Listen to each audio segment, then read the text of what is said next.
볕 좋은 5월의 어느 날, 화사하게 피어난 꽃들 사이로 버스 한 대가 기분 좋게 달립니다. 버스 안은 소풍을 앞둔 아이들처럼 설렘으로 가득한데요. 그런데 이 버스의 운전석에는 아주 특별한 분이 앉아 있습니다. 바로 스님입니다.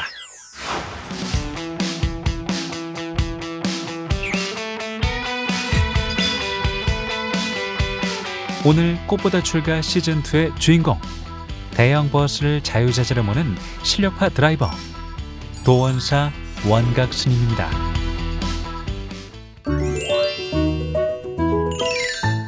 네, 저는 합천에 도원사 주지로 있는 원각 스님입니다. 내가 직접 버스를 운전을 해서 우리 신도들을 108산사순례를 데리고 다니고 있습니다.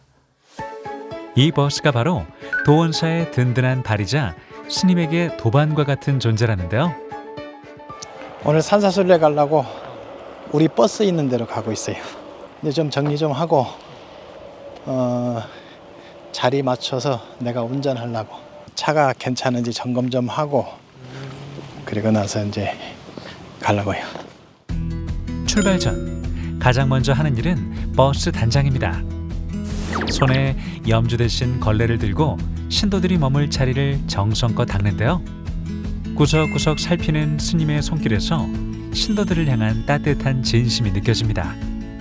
차를 좀 뭐가 제대로 돼 있나 점검 좀 하고, 그리 해야 보살님들이 편안하고 즐겁게 산사순례를 갔다 올 수 있죠.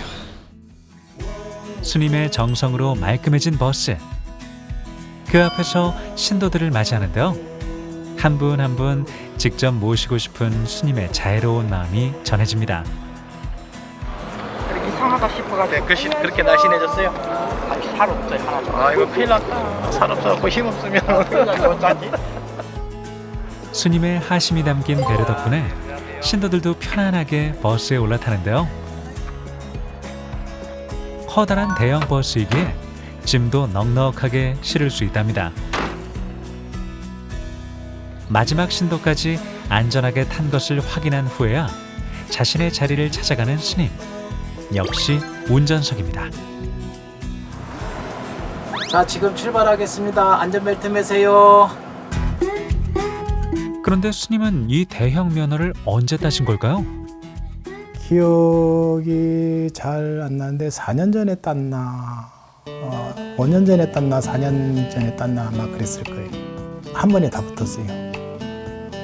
그 학원에서 이제 운전 연습을 이제 그 교육을 시키느라고 연습을 시키는데 점수가 거의 다 처음부터 만점이 다 나왔었어요. 그래서 면허증 따는데 그렇게 큰 어려움이 없었어요. 웬만한 숙련자가 아니고서야 다루기 힘든 대형 버스. 하지만 스님은 흔들림 없이 능숙하게 길을 이끌어갑니다. 운전대를 잡은 손길에서 깊은 신뢰와 안정감이 느껴지는데요.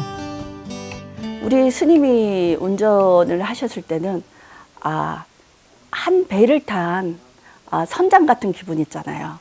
우리의 마음이나 우리의 움직임이나 우리 모든 기도하는 마음으로 이렇게 싣고 간다는 마음에서 마음이 놓이죠. 예. 그러니까 스님의 기도 원력으로 움직인다는 그런 마음. 그러니까 더 기대는 마음이 더 들고 편안합니다. 좌복 위에 앉아 마음을 가다듬는 것이나 핸들을 잡고 길 위를 살피는 것이나 스님에게는 모두 똑같은 수행이랍니다. 그 덕에 신도들도 일상의 고단함을 잠시 내려놓고 편안하게 휴식을 취하는데요. 스님은 왜 이토록 정성을 다해 직접 운전대를 잡으시는 걸까요?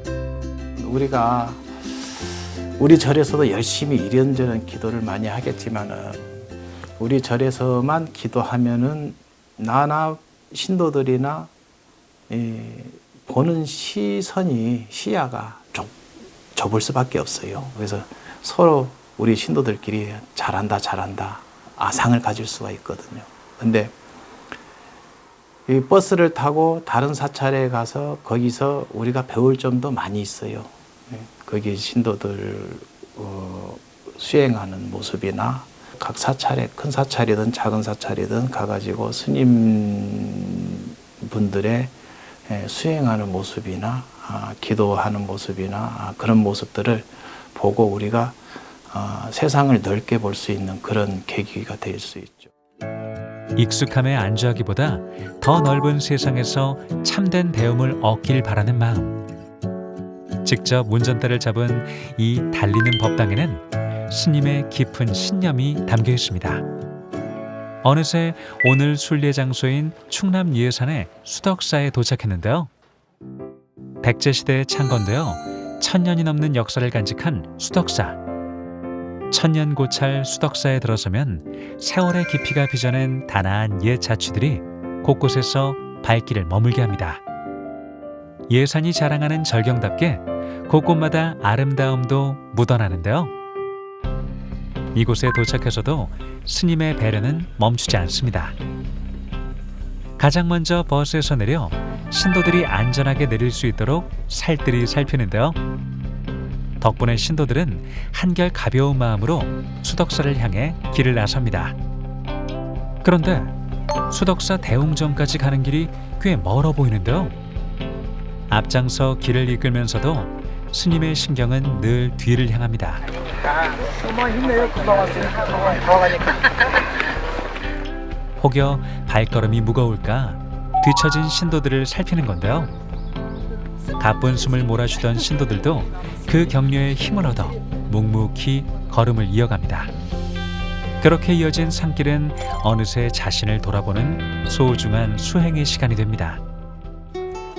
마침내 수덕사 대웅전에 도착해 정성으로 기도를 올리는데요. 스님이 올리는 기도의 마디마디에는 자신보다 신도들의 안녕을 바라는 마음이 깊게 스며 있습니다. 오늘 같이 산사순례 동참한 거사님, 보살님들 각자의 마음속에 있는 소원 이루어지라고 기도하고요. 직접 운전대를 잡고 먼 길을 함께 해준 스님 덕분에 신도들도 한결 평온한 마음으로 저마다의 소원을 빌어봅니다. 너무 감사하죠. 저희들은 차 안내주는 그것만 해도 너무 감사합니다. 그리고 직접 스님이 직접 운전을 하시더라고요. 어제 보면 저희들이 좀 미안한 그런 마음이 좀 많이 들었습니다. 그러면 저희들이 능력이 되면 저희들이 차 대지를 내와가지고 스님을 모시고 와야 되는데 스님을 그렇게 해주시니까 저희들 보살 입장에서는 너무 감사한 일이었습니다. 기도를 마치고 다시 어디론가 길을 나서는데요. 스님은 익숙하다는 듯 또다시 운전석에 오릅니다. 커다란 대형 버스를 모는 모습에서 여유가 느껴지는데요. 버스 정식으로 운전한 지는 한 2년 정도 됐는데요. 처음에 버스 면허증을 따서 따고 나자마자 바로 한 일주일 만에 버스를 끌고 신도들을 태우고 여기 합천에서 양양 휴양까지 산사순례를 다녀왔어요. 그래서 그래도 그 따지고 보면 초보 운전인데 신도님들이 스님을 믿고 그 버스를 타고 거기까지 기도를 다녀와줘서 너무 감사하죠. 그래서 제가 농담으로 나는 전생에 가마꾼이었는가 보다. 차를 갖다가 운전하는 걸 좋아하고 보살님들을 태우고 여기저기 기도 순례를 다니는 걸 좋아하는 거 보니까 아마 내가 전생에 가마꾼이었었는가 보다 이런 농담들을 하죠. 면허를 따자마자 시작한 첫 운행. 조금은 무모한 도전이었을지도 모릅니다. 하지만 스님은 자신을 믿고 함께 해준 신도들이 있었기에 직접 운전대를 잡고 순리에 나설 수 있었다고 합니다. 어떻게 스님이 이 대형 버스를 타고 처음 간 곳이 논산이었거든요. 이 먼 거리를 이렇게 왔다 갔다 혼자서 왕복하신 거예요. 그러니까는 제가 너무 놀랐죠. 정말 대단하신 분이구나. 원래 평상시에도 베스트 드라이버시거든요. 그런데 대형 버스를 스님이 일주일 만에 따셔서 일주일 만에 운전을 처음 하셨거든요. 그 6시간 거리를 일주일 만에 운전해 가신 기록이 있어요. 첫 운전 테이프를 끄는 게. 예. 이제는 중생을 위해서, 신도를 위해서 이끈다는 마음은 자기 몸을 사리지 않으세요. 스님에게 운전은 단순한 이동수단이 아닙니다. 신도들을 보다 편안히 기도의 길로 모시고자 하는 스님만의 묵묵한 정성이자 수행입니다. 대형 버스로 수천 킬로미터의 순례길을 이끄는 스님을 보니 문득 한 가지 궁금증이 생기는데요. 스님, 혹시 출가 전에 운전과 관련된 일을 하셨었나요? 아니요. 운전에 관련된 일은 없고, 내 출가 전에 무슨 일 했었냐면은 젊었을 때 간판, 옥외 간판 광고 있죠? 그거 서울에서 했었어요. 어린 나이인데도 사업체를 해가지고 그걸 했었는데 좀 위험한 일도 많이 있었어요. 높은 데서 밧줄 타고 내려오다 보면은 좀 힘든 일도 많이 있었고, 그래도 그때 당시 일할 때는 내가 무사고로 이렇게 자부심을 가졌었는데 한 2번 좀 위험한 일이 있었어요. 아마 그 계기 때문에 출가를 할 수 있는 바탕이 되기도 했었을 것이고, 그 과정에서 이제 산에 한번 마음도 정리할 겸 산에 등산하러 가자, 그렇게 생각하고 산에 간 게 이제 저 포천의 운악산이죠. 그 운악산의 그 중턱에 사찰하고 인연돼서 자주 올라가게 됐는데, 그 스님이 가끔 이렇게 스님을 만나 뵈면은 얼굴이, 그때 당시 스님이 연세가 꽤 많이 드셨는데도 굉장히 청정한 얼굴이 나와요. 그 찰나에 이제 나도 이제 내 얼굴을 갖다가 거울로 봤죠. 그랬더니 내 얼굴은 세상에 찌든 얼굴이죠. 이게 젊은 사람이 이제 20대 중후반밖에 안 된 이 사람이 얼굴이 이 정도면은 나중에 내가 저번 나이가 돼서는 어떤 얼굴을 가지고 있을까? 얼굴은 마음에서 나온다는데 내 마음이 이렇게 탁해져 있나, 이런 생각이 들더라고요. 그래서 이제 그때부터 이제 절 생활을 시작을 했죠. 그 스님 얼굴 닮으려고. 좁고 가파른 산길도 거침없이 나아가는 스님. 밧줄 하나에 의지해 높은 곳을 누비던 젊은 날의 책임감은 오늘날에도 흔들림이 없습니다. 어느새 수덕사의 말사인 광덕사의 좁은 앞마당까지 안전하게 도착하는데요. 이곳에서 정성껏 준비된 공양으로 순리의 허기를 채워봅니다. 단 한 점의 나무래도 깃든 생명의 무게를 감사히 여기며 함께 공양을 나누는 스님과 신도들. 따뜻한 공양 한 끼에 다시 길을 나설 든든한 기운을 얻어봅니다.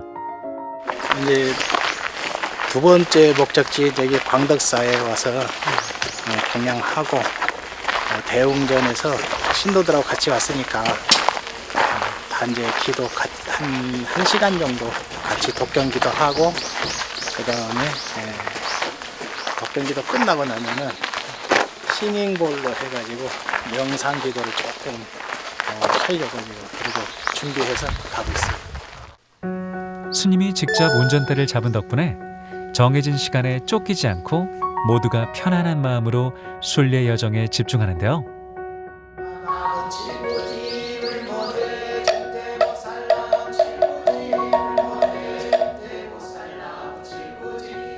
한 글자 한 글자 정성을 다해 경전을 읽어내려가는 시간. 찰나의 순간 동안 수많은 부처님께 공양을 올린다는 아미타경의 가르침처럼 스님은 직접 운전대를 잡고 전국 방방곡곡에 계신 부처님 곁으로 신도들을 인도하고 있는데요. 오늘 정성껏 올린 이 기도가 좋은 씨앗이 되어 신도들의 앞날을 환하게 비춰주길 스님은 발언합니다. 제가 생각할 때는 스님의 기도 원력이 대단하시거든요. 근데 그 기도 원력을 본인을 위한 게 아니고 중생들을 위해서 하신다는 거, 거기에 깊은 감동이 아닐까. 예. 진짜 보시행과 실천행을 진심으로 하고 계신다는 점, 그거에 또 한 번 감동하게 됩니다. 직접 운전대를 잡고 먼 길을 달려온 스님의 수고를 알기에 신도들은 고마움을 담아 더욱 간절하게 기도에 임하는데요. 서로의 진심이 오가는 이 시간은 스님과 신도들의 거리를 그 어느 때보다 가깝게 이어줍니다. 소탈하셔요. 소탈하시고 신도분들한테 이렇게 어떤 벽이 생기지 않게, 거리감이 생기지 않게 이렇게 흡수를 잘 시키시는 분 같아요. 그 마음이 확 와닿을 수 있게 그냥 풍기는 분위기에서 제가 처음에 와서 느꼈듯이. 근데 그런 느낌을 우리 오시는 신도분들이 받는 것 같아요. 말이 필요하지 않는 느낌적인 거, 그런 게 있으신 것 같아요. 그런데 스님이 신도들을 위해 준비한 것이 하나 더 있습니다. 바로 노래하는 그릇이라 불리는 싱잉볼인데요.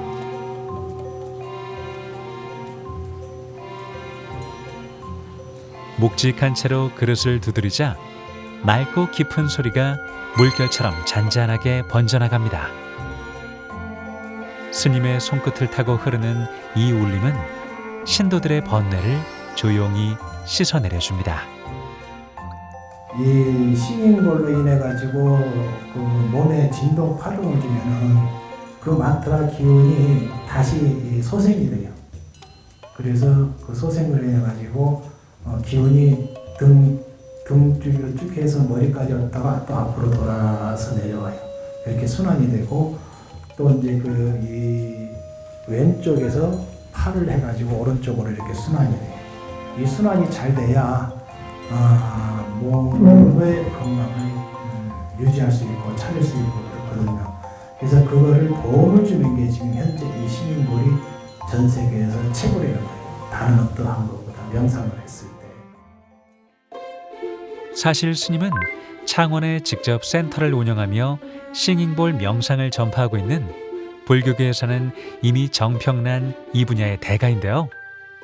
그 깊은 울림과 원력은 늘 신도들의 마음을 향해 머뭅니다. 꽃보다 출가 시즌2 도운사 원각스님 두 번째 이야기.